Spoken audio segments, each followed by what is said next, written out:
Iya, shalom saudara, kita berjumpa kembali hari ini dan eh saya percaya bahwa kita semua ya bangun dengan tubuh yang sehat, tidak kurang suatu apapun, semua karena anugerah Tuhan ya. Dan kita mau sebelum kita memulai hari, semua aktivitas kita mau melandasinya dengan kita mendengarkan firman Tuhan. Dan hari ini firman Tuhan terambil dari 1 Korintus pasal yang ke-10.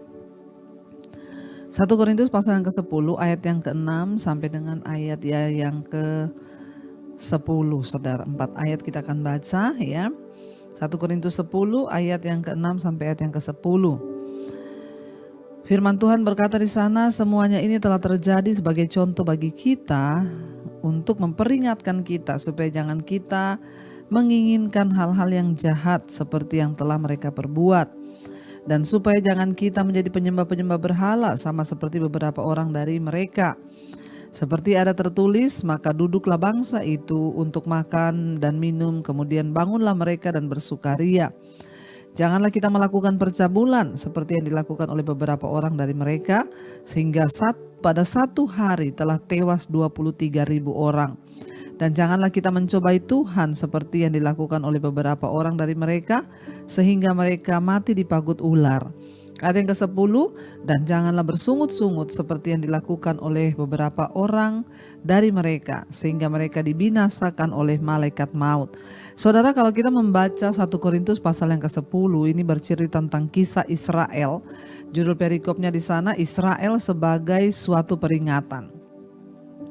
Kenapa kisah perjalanan bangsa Israel, penghukumannya, mujizatnya, murka Tuhan atas mereka itu dicatat di dalam Alkitab? Dengan jelas dikatakan di sini ya bahwa itu semua menjadi peringatan bagi kita. Kehidupan kita hari-hari itu ya tidak jauh berbeda dengan kehidupan bangsa Israel. Kita ini adalah orang-orang yang dipanggil keluar, meninggalkan dosa, dan kita akan berjalan menuju ke tanah perjanjian yang Tuhan sediakan. Iya saudara, jadi kita melihat bahwa ya bukan secara kebetulan ya semua kisah dari perjalanan bangsa Israel itu ditulis di dalam Alkitab. Dan supaya kita ini ya memiliki sebuah contoh atau sebuah teladan. Ya, apa yang perlu kita menjadi satu peringatan dari kisah bangsa Israel? Ya, di sini diingatkan oleh Rasul Paulus ya bahwa apa yang ditulis semua tentang perjalanan bangsa Israel itu bukan kebetulan, tetapi menjadi sebuah ya peringatan bagi setiap kita, khususnya orang-orang percaya yang hidup di zaman ya sekarang ini. Firman Tuhan berkata bahwa ya kita belajar tentang bagaimana itu mereka mengalami tuntunan Tuhan, mereka melintasi laut, Tuhan membelah laut menjadi jalan, mujizat-mujizat, bahkan yang menjadi lebih peringatan bagi kita adalah penghukumannya.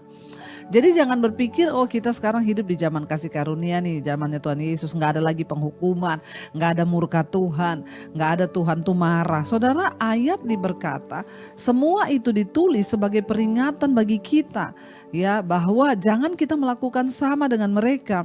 Karena itu ayat 6 dikatakan di sini, semua ini telah terjadi sebagai contoh bagi kita untuk memperingatkan kita supaya jangan kita menginginkan hal-hal yang jahat seperti yang telah mereka perbuat, dan supaya jangan kita menjadi penyembah-penyembah berhala sama seperti beberapa orang dari mereka. Ya, saudara, dikatakan di sini bahwa ya apa yang perlu menjadi peringatkan bagi kita tentang kehidupan dan perjalanan bangsa Israel, yaitu dari cara hidup mereka, hukuman yang Tuhan berikan kepada mereka, kejatuhan yang mereka alami karena mereka tidak taat kepada Tuhan dan tidak taat kepada firman Tuhan. Ya, dikatakan jangan kita menginginkan hal-hal yang jahat ya seperti mereka ya, dan mereka itu juga menyembah berhala. Kita ingat bersama bangsa Israel pernah membuat ya patung lembu tuangan dari emas untuk mereka menyembah kepada dewa. Jadi saudara, itu merupakan satu kekejian di mata Tuhan. Ya, hari ini apa yang menjadi berhala dalam hidup kita? Mungkin ya apa itu berhala? Berhala adalah sesuatu yang kita sembah lebih dari Tuhan. Mungkin uang, mungkin kenajisanmu.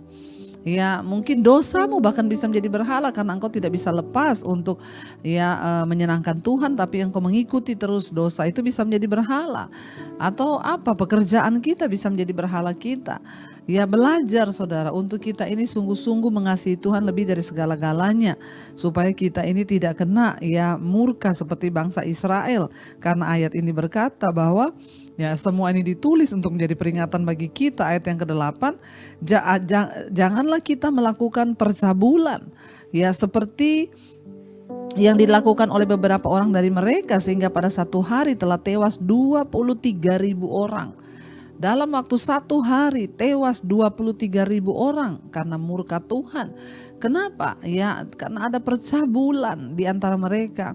Penyembahan berhala yang begitu rupa dan Tuhan murka. Karena itu jangan berkata bahwa di zaman masa perjanjian baru ini nggak ada lagi penghukuman, Tuhan tuh mengasihi, Tuhan itu begini. Nggak ada. Saudara, kita harus sungguh-sungguh memegang hidup yang berkenan kepada Tuhan dan menguduskan diri, karena itu yang menyukakan hati Tuhan. Jangan terpengaruh dengan pengajaran-pengajaran yang palsu yang hanya enak-enak saja, bikin dosa nggak apa-apa. Tuhan juga mengerti, bertobat kita harus berusaha menjaga diri supaya apa? Tidak terjadi apa yang ditimpa oleh bangsa Israel itu menimpa kita. Bayangkan tewas 21.000 telah tewas 23.000 orang dalam waktu yang bersamaan. Dan ayat yang ke-9 dikatakan, dan janganlah kita mencobai Tuhan seperti yang dilakukan oleh beberapa orang dari mereka, sehingga mereka mati dipagut ular. Kita tahu bersama itu juga peristiwa yang menimpa bangsa Israel terjadi, saudara. Mereka membuat setelah menyembah patung dan peristiwa itu dicatat semua di dalam Alkitab. Bahkan ketika orang Israel menyembah Baal Peor dan terlibat dalam percabulan dengan perempuan-perempuan Moab. Saudara ingat mereka akhirnya melakukan percabulan dengan perempuan-perempuan di Moab yang dimana itu dilarang oleh Tuhan. Tapi mereka demi kedagingan yang saudara kita lihat di sana yang tidak berkenan kepada Tuhan, itu yang mereka lakukan. Mereka bahkan mencobai Tuhan dengan melihat seberapa jauh mereka bisa pergi. Dan saudara, di sini Paulus mengingatkan kita bahwa peristiwa semua ini diingatkan kepada kita supaya kita ini hati-hati dan waspada. Dan ayat yang ke-10 dikatakan, dan janganlah bersungut-sungut seperti yang dilakukan oleh beberapa orang dari mereka, sehingga mereka dibinasakan oleh malaikat maut. Bahkan ketika itu bangsa itu bersungut-sungut terhadap Musa dan Harun. Serta tulah yang diakibatkannya, saudara. Ketika itu akhirnya malaikat maut juga datang untuk membinasakan mereka.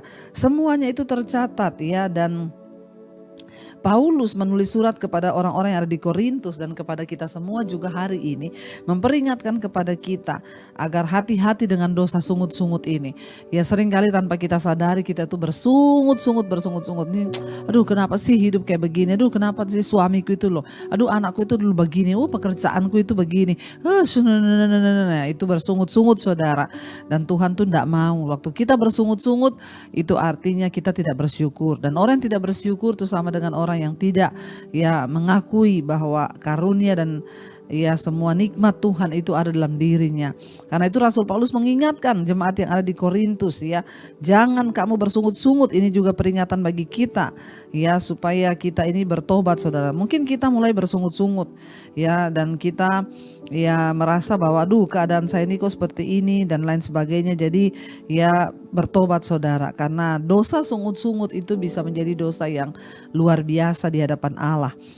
Dosa bersungut-sungut itu bisa menjadi dosa yang akhirnya membawa kita ini tidak mengalami janji Tuhan. Apa yang ditulis di Alkitab tentang bangsa Israel yang sudah menimpa mereka, itu menjadi peringatan bagi setiap kita yang hidup di zaman akhir ini, di mana hari-hari yang susah, hari-hari yang sulit, hari-hari yang kita harus berjuang.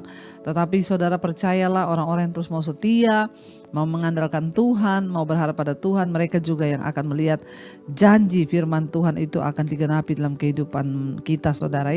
Karena itu semua ini telah menimpa bangsa Israel dan ditulis menjadi contoh bagi kita supaya kita berhati-hati. Jangan sampai dosa demi dosa kita lakukan dan kita akhirnya tidak berkenan di hadapan Tuhan. Mari kita mau tundukkan kepala, Bapak Ibu, kita mau satukan hati, kita mau merenungkan firman dan kita mau berdoa.